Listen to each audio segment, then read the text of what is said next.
Excuse me, వచ్చిన వాళ్ళ పేర్లు కాస్త చూసి చెప్తారా? ఒక్క నిమిషం మేడం. వంశీ రాధా, అతను డాక్టర్. పెళ్లి కూడా చాలా ఘనంగా చేయాలని ప్లాన్ చేశారు. ఇంతకీ పెళ్ళెవరికి? వచ్చిన వాళ్ళకా? వచ్చిన వాళ్ళ భార్యాభర్తలైతే మళ్ళీ ఎలా పెళ్లి చేసుకుంటారు?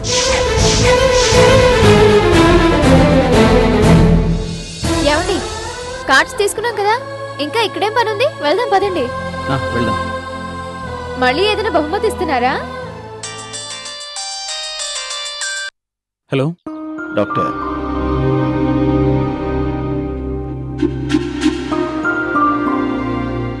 డాక్టర్, పక్కన రాదుంటే నువ్వు మాట్లాడలేవని నాకు తెలుసు. అందుకే చెప్పేది సైలెంట్గా విను. పాపకి ఇంజెక్షన్ ఇచ్చే టైం అయింది. డాక్టర్, అలారం నాకు వినిపించింది. అంటే విషయం అర్థమైందిగా. ఇంజెక్షన్ ఇవ్వాలి. సారీ, నాకు పాప ఆరోగ్యమే ముఖ్యం. కాబట్టి నేను చూపించలేను. Sorry doctor.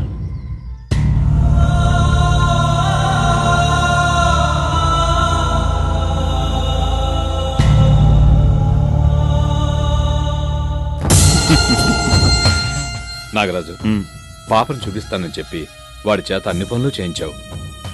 చూపిస్తే వాడు కొంచెం సంతోషపడేవాడు కదా. ఆశ తీరుతుందంటే ఏ పనైనా చేస్తాడు. తీరిపోతే మనం చెప్పిన మాట వినరు. మరి తెగేదాకా లాగితే వాడు వెక్స్ అయిపోతాడే. లాయరు, పాప పరిస్థితి చెప్తే వాడు అసలు ఏ పని చేయడు. పాప బాగుందంటేనే మనం వాడిని కంట్రోల్ చేయగలం. అంటే మరి పాప పరిస్థితి?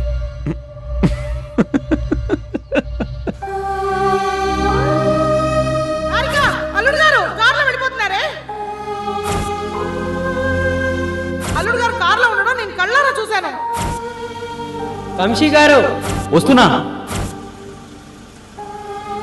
వంశీ రాధా, అతను డాక్టర్. వచ్చిన వాళ్ళ భార్యాభర్తలైతే మళ్ళీ ఎలా పెళ్లి చేసుకుంటారు?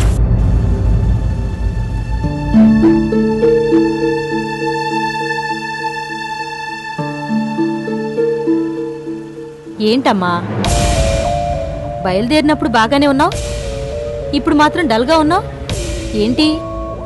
ఏదైనా ప్రాబ్లమా? అబ్బే అదేం లేదండి.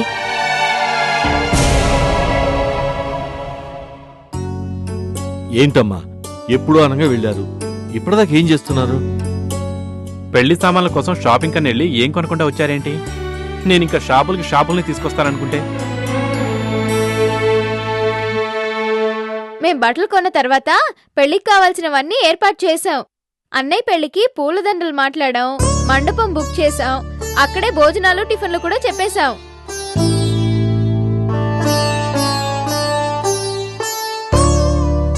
అన్నయ్య, అక్కడ ఎన్ని రకాల వంటలున్నాయో తెలుసా? అన్నీ కొంచెం కొంచెం పెట్టారు. మనం తిని ఏది బాగోలేదో చెప్తే అప్పుడే మార్చేస్తారంట. అన్ని రకాల ఆర్డర్ ఇచ్చేసాం. ఇంకా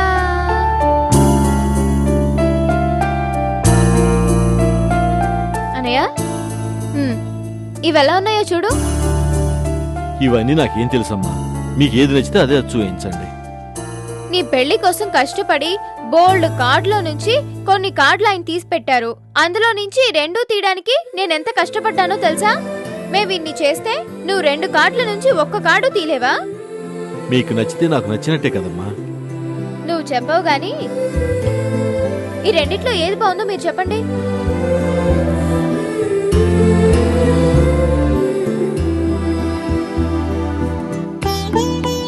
ఇది బెటర్గా ఉంది. ఏమండి, ఇదే అచ్చు వేయించండి. అమ్మా, బావగారు ఒక్కళ్లే ఎన్ని పనులను చూస్తారు? ఈ ప్రింటింగ్ పనులు మేము చూస్తాంలే. అవును రాదా, మా ఇంట్లో పెళ్లి జరుగుతున్నప్పుడు కనీసం ఒక్క పనన్నా చేయాలి కదా. మీరు కావాలంటే ఇంకే పనైనా చేయండి. చేయటానికి ఇంకేం పనులు లేవు కదమ్మా. రాధ ఒకసారి అనుకుంటే ఆ పని చేసేదాకా నిద్రపోదని మీకు తెలుసు కదా. ఇక వెడ్డింగ్ కార్డ్స్ విషయం వదిలేండి. అబ్బా, ఇందాకటి నుంచి మూసిన ముత్యంలా ఉన్నా సరిగ్గా మాట్లాడాల్సినప్పుడు మాట్లాడారు. ఇక ఈ పని నేను చేస్తానులే. పదండి, తిరిగి వచ్చారు, కాసేపు విశ్రాంతి తీసుకోండి.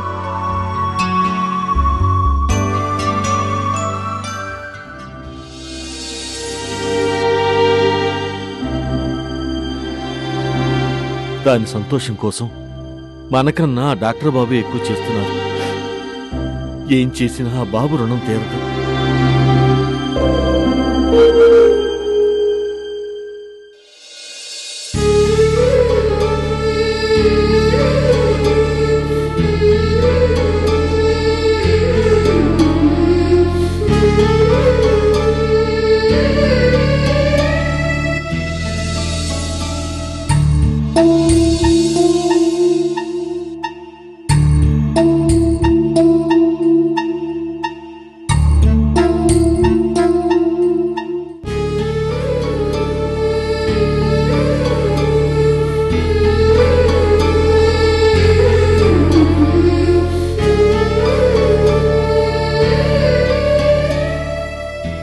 ఏమిటే పొద్దున కళ్యాణ మండపం దగ్గర నుంచి వచ్చినప్పటి నుంచి అలా అయిపోయావు?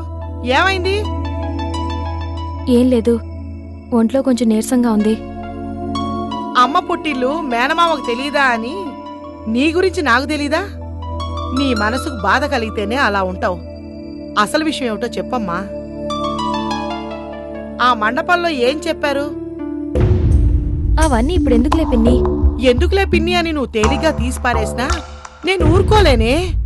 నా కళ్ళ ముందు నీ జీవితం బుగ్గిపాలైపోతూ ఉంటే నేను చూడలేను. మండపంలో ఏం చెప్పారో చెప్పు. రాధా వాళ్ళ ఆయన వంశీ గారు వచ్చి వెళ్లారని చెప్పారు. పొద్దున నేను ఫోన్లో మాట్లాడినప్పుడు ఆయన ఎవరో వంశీ అని పిలిస్తే ఆ అన్నట్టు వినిపించింది. అర్థమైంది, ఇప్పుడంతా అర్థమైంది. మీ ఆయన గారు ఇక్కడ కిషోర్ అని అక్కడ వంశీ అని ద్విపాత్రాభినయం చేస్తున్నాడన్నమాట. ఊరుకో పిన్ని, మనం కళ్ళతో చూసిందే ఒక్కోసారి అబద్ధం అవుతుంది. అలాంటిది మనం ఊహించిందంతా నిజమవుతుందని అనుకోవడం మన పొరపాటు. ఇలా ఉందనే మనల్ని సగం మంది మోసం చేస్తున్నారే. అయినా దేవతలాంటి నీకు ద్రోహం చేయడానికి ఆయనకు మనసులా ఒప్పిందే. పిన్ని నువ్వేం బాధపడకు. ఏమైందో నిజం తెలిసే వరకు మనం ఓ నిర్ణయానికి రాకూడదు. అలాగని ఎలా తెలుస్తుందే? అతను ఎక్కడున్నాడో ఏం చేస్తున్నాడో మనం తెలుసుకోలేం కదా. అలాగని ఫోన్లో ఏది చెప్తే అదే వినాలి. బొంబాయి అయితే బొంబాయి, కలకత్తా అయితే కలకత్తా అనుకోవాలి. అసలు మీ ఆయన బండారం బట్టబయలు చేసే దారి దొరికింది. నాకెందుకో ఆయన ఇలాంటి పని చేశారు అంటే ఇప్పటికీ నమ్మకం కలగడం లేదు. మనం అనవసరమైన ఎంక్వైరీలు చేస్తే ఇవన్నీ ఆయనకి తెలిస్తే బాధపడతారు. ఆడవాళ్లకి భూదేవంత సహనం అంటే ఏమో అనుకున్నాను గాని నిన్ను చూస్తూ ఉంటే అది నిజమని అర్థమవుతోంది. ఇప్పుడు మనం చేసే పని వల్ల మీ ఆయన విషయంలో సందేహాలన్నీ తీరిపోతాయి.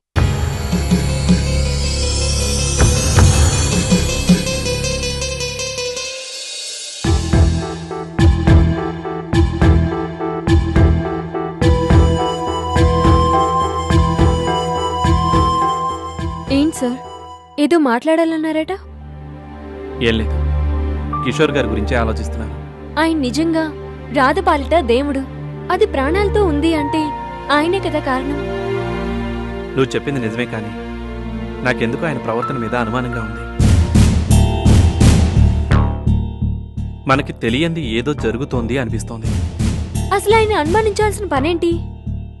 ఈ నాటకం ఆడటం వలన ఆయనే ఫ్యామిలీ నష్టపోతున్నారు గాని రాధకు గాని మనకు గాని వచ్చే నష్టమేమీ లేదు కదా. నువ్వు చెప్పింది నిజమే, ఆయనే నష్టపోతున్నారు. ఎగ్జాంపుల్కి ఆయన పాప మిస్ అయ్యి 2 రోజులైంది. అయినా ఆయన ఆ విషయాన్ని కూడా భరిస్తూ రాధ భర్తగా ఇక్కడే ఉంటున్నాడు. మీరు చెప్పేది ఆశ్చర్యంగా ఉంది. ఆయన పాప మిస్ అయిందా? ఆయనకి వాళ్ళ ఫ్యామిలీ అంటే చాలా ఇష్టమని చెప్పారు. పాపం ఇప్పుడైనా ఎంత నరకం అనుభవిస్తున్నారో ఏమో. ఆ పాప విషయంలోనే కొంచెం అనుమానం మొదలైంది.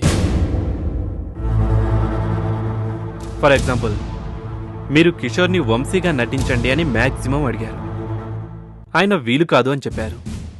కానీ ఆశ్చర్యంగా రాధ ఆత్మహత్య చేసుకునే సమయానికి ఆయన వచ్చారు. ఎగ్జాక్ట్లీ ఎవరో పిలిచినట్టు.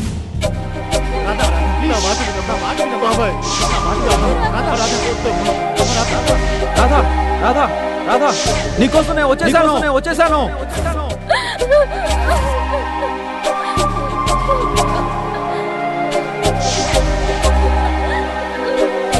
పోనీ అదేదో కాకతాళీయంగా జరిగింది అనుకుందాం. వచ్చినవాడు తిరిగి ఇంటికి వెళ్ళలేదు. కిషోర్ మొదట మీతో చెప్పిన దాని ప్రకారం అయితే అతను ఫ్యామిలీని వదిలి ఉండలేడు. కానీ కిషోర్ అలా చేయడం లేదే. సెకండ్ థింగ్ ఏంటంటే, అతని పాప మిస్ అయితే అతను కంప్లైంట్ కూడా ఇవ్వలేదు. అట్లీస్ట్ ఒకే ఇంట్లో ఉంటున్న నాతో కూడా చెప్పలేదు. పోనీ ఇదంటే వాళ్ళ వైఫ్కి తెలిస్తే బాధపడుతుందని కంప్లైంట్ ఇవ్వలేదు, ఇంటికి వెళ్ళలేదు అనుకుందాం. కానీ అసలు విషయం ఒకటుంది. కిషోర్ రాధని చాలా సంతోషంగా చూసుకుంటాడు. 3 రోజుల్లో ముహూర్తం ఉంది అన్నప్పుడు కిషోరే దగ్గరుండి ఆ పెళ్లి జరిపిద్దామని చెప్పాడు. చెప్పడమే కాదు, అన్ని పనులు చేస్తున్నాడు. ముఖ్యమైంది, చాలా డబ్బు ఖర్చు పెడుతున్నాడు. అతను రాగానే రాధకి బోల్డ్ అని గిఫ్టులు తీసుకొచ్చాడు. తర్వాత కళ్యాణ మంటపం, ఆ తర్వాత విడిదిల్లు, పట్టుచీరలు, పెళ్లి కార్డులు, ఇలా చాలా చాలా ఖర్చు పెడుతున్నాడు. అంత అవసరం అతనికి ఏంటి? మీరు చెప్పిన తర్వాత నాకు ఇదంతా అయోమయంగా ఉంది. రాధ ఏదైనా అడిగిందంటే అయ్యో పాపమని తీసేయడంలో అర్థం ఉంది. కానీ ఆయనది అడగకముందే అన్నీ చేస్తున్నారు అంటే దీని వెనక ఏదో ఉన్నట్టుంది. నువ్వు చెప్పింది కరెక్ట్ జ్యోతి. నాకు అనుమానం వచ్చింది కాబట్టి అతని గురించి పూర్తిగా ఎంక్వైరీ చేయాలి. అప్పటి వరకు అతని మీద ఒక కన్నేసి ఉంచు. బట్ ఈ విషయాన్ని సత్యంకి, మీ ఫాదర్కి ఎట్టి పరిస్థితుల్లోనూ చెప్పకు. నాది జస్ట్ అనుమానం మాత్రమే. రేపు కిషోర్కి ఏ సంబంధం లేదు అని తేలితే అప్పుడు వాళ్ళు అనవసరంగా బాధపడతారు. ఏది చేసినా త్వరగా చేయండి. అసలే అది చాలా పోగొట్టుకుంది. ఇప్పుడు కిషోర్ గారి వల్ల ఇంకో నష్టం దానికి రాకూడదు. ఒక రకంగా రాధ బతుకిలా అవటానికి నేను కూడా ఒక కారణమే. నాగరాజు నా చేతిలోంచి తప్పించుకోకుండా ఉండుంటే వంశీ బతికేవాడే. ఈసారైనా రాధకి ఏం కాకుండా చూసుకుంటాను. అది నా బాధ్యత.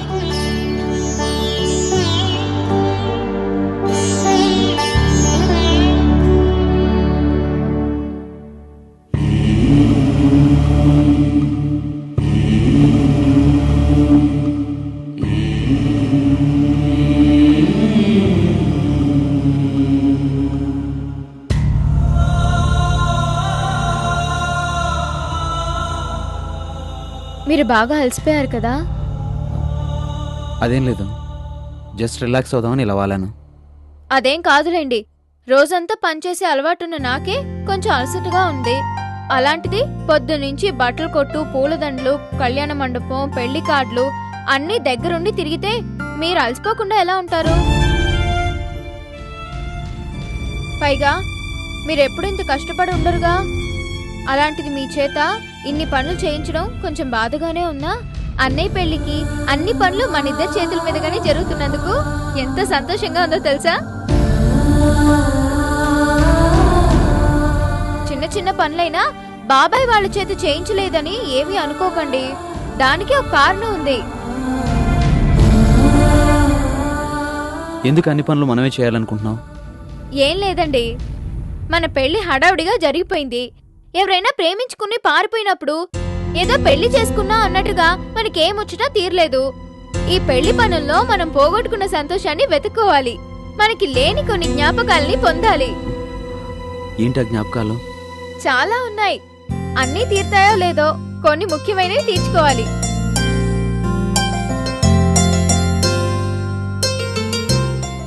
ఈరోజు లగ్నపత్రిక కోరిక తీరింది.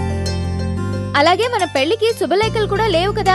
రేపు అన్నయ్యకి పెళ్లి కార్డులు అచ్చు వేయించేటప్పుడు మన ఇద్దరికి పెళ్లి కార్డులు అచ్చు వేయించాలి.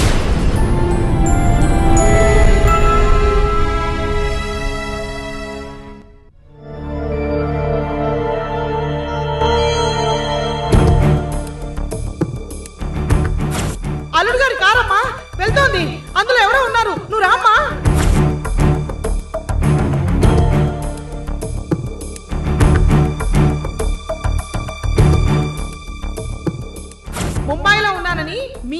చెప్పాడు, అంతేగాని మనం చూడలేదుగా.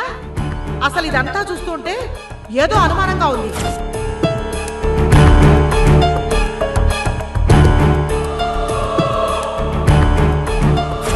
వంశీ గారు వస్తున్నా.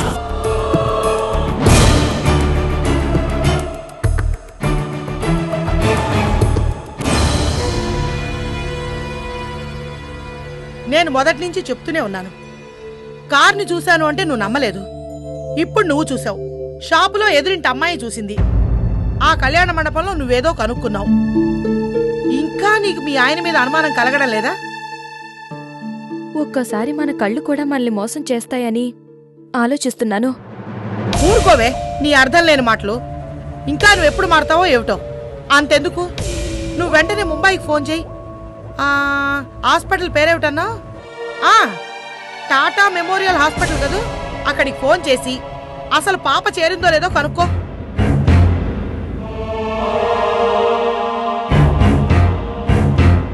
ఇప్పుడు నువ్వు మౌనంగా ఉంటే అర్థం లేదు. వెంటనే ఫోన్ చేసి వాస్తవం ఏమిటో తెలుసుకో. పాప మీ ఆయన ఇక్కడే ఉన్నారనుకో, ఈ గందరగోళం ఏమీ ఉండదు, అంతా సర్దుకుంటుంది. అయితే ఇప్పుడేం చేద్దాం? మీ ఆయన ఇక్కడే ఉన్నాడా లేడా అనేదే కదా మన సందేహం. దాని గురించి ఇక్కడ ఎంక్వైరీ చేయడం కన్నా ముంబైకి ఫోన్ చేసి కనుక్కున్నామనుకో, అక్కడ లేకపోతే ఇక్కడున్నట్టే కదా.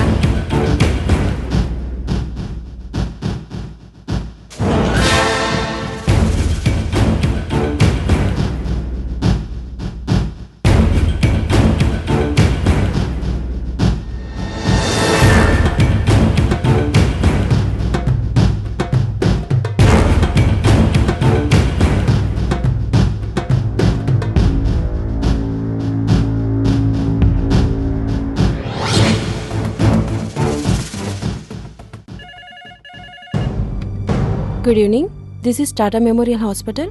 What can I do for you? నేను హైదరాబాద్ నుంచి మాట్లాడుతున్నాను. అక్కడ ఇన్సులిన్ ప్రాబ్లంతో ఒక పాప జాయిన్ అయింది. ఆ పాప గురించి డీటెయిల్స్ కావాలి. పేషెంట్ పేరు, పేరెంట్స్ నేమ్ చెప్పండి మేడం. పాప పేరు Nayana, age 4 years. Parents doctor Kishore, Harika. Just a minute.